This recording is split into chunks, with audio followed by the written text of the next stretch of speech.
जय श्री कृष्णा। राधे राधे। पवन पुत्र हनुमान बाल ब्रह्मचारी थे, लेकिन मकरध्वज को उनका पुत्र कहा जाता है।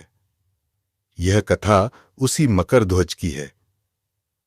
वाल्मीकि रामायण के अनुसार लंका जलाते समय आग की तपिश के कारण हनुमान जी को बहुत पसीना आ रहा था। इसलिए लंका दहन के बाद जब उन्होंने अपनी पूंछ में लगी आग को बुझाने के लिए समुद्र में छलांग लगाई, तो उनके शरीर से पसीने की एक बड़ी सी बूंद समुद्र में गिर पड़ी। उस समय एक बड़ी मछली ने भोजन समझकर वह बूंद निगल ली। उसके उदर में जाकर वह बूंद एक शरीर में बदल गई। एक दिन पाताल के असुरराज अहिरावण के सेवकों ने उस मछली को पकड़ लिया। जब वे उसका पेट चीर रहे थे, तो उसमें से वानर की आकृति का एक मनुष्य निकला। वे उसे अहिरावण के पास ले गए। अहिरावण ने उसे पातालपुरी का रक्षक नियुक्त कर दिया।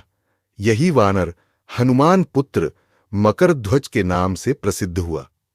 जब राम रावण युद्ध हो रहा था, तब रावण की आज्ञानुसार अहिरावण राम लक्ष्मण का अपहरण कर उन्हें पातालपुरी ले गया। उनके अपहरण से वानर सेना भयभीत व शोकाकुल हो गई, लेकिन विभीषण ने यह भेद हनुमान के समक्ष प्रकट कर दिया। तब राम लक्ष्मण की सहायता के लिए हनुमान जी पातालपुरी पहुंचे। जब उन्होंने पाताल के द्वार पर एक वानर को देखा, तो वे आश्चर्यचकित हो गए। उन्होंने मकरध्वज से उसका परिचय पूछा। मकरध्वज अपना परिचय देते हुए बोला, मैं हनुमान पुत्र मकरध्वज हूं और पातालपुरी का द्वारपाल हूं। मकरध्वज की बात सुनकर हनुमान क्रोधित होकर बोले, यह तुम क्या कह रहे हो? दुष्ट, मैं बाल ब्रह्मचारी हूं, फिर भला तुम मेरे पुत्र कैसे हो सकते हो? हनुमान का परिचय पाते ही मकरध्वज उनके चरणों में गिर गया और उन्हें प्रणाम कर अपनी उत्पत्ति की कथा सुनाई। हनुमान जी ने भी मान लिया कि वह उनका ही पुत्र है, लेकिन यह कहकर कि वे अपने श्रीराम और लक्ष्मण को लेने आए हैं, जैसे ही द्वार की ओर बढ़े, वैसे ही मकरध्वज उनका मार्ग रोकते हुए बोला, पिताश्री, यह सत्य है कि मैं आपका पुत्र हूं, लेकिन अभी मैं अपने स्वामी की सेवा में हूं, इसलिए आप अंदर नहीं जा सकते। हनुमान ने मकरध्वज को अनेक प्रकार से समझाने का प्रयास किया, किंतु वह द्वार से नहीं हटा।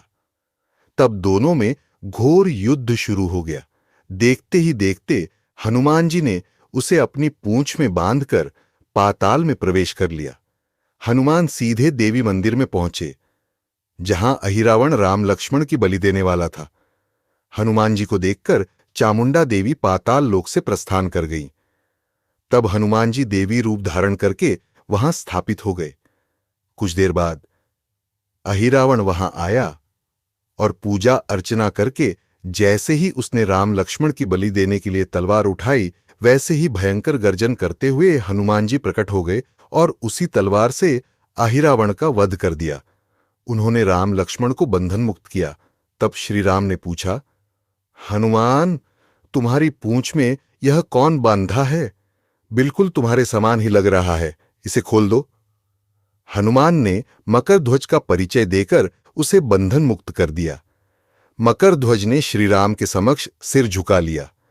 तब श्रीराम ने मकरध्वज का राज्याभिषेक कर उसे पाताल का राजा घोषित कर दिया और कहा कि भविष्य में वह अपने पिता के समान दूसरों की सेवा करे। यह सुनकर मकरध्वज ने तीनों को प्रणाम किया। तीनों उसे आशीर्वाद देकर वहां से प्रस्थान कर गए। इस प्रकार मकरध्वज हनुमान पुत्र कहलाए। तो आप लोगों को ये कहानी कैसी लगी, कमेंट में जरूर बताना।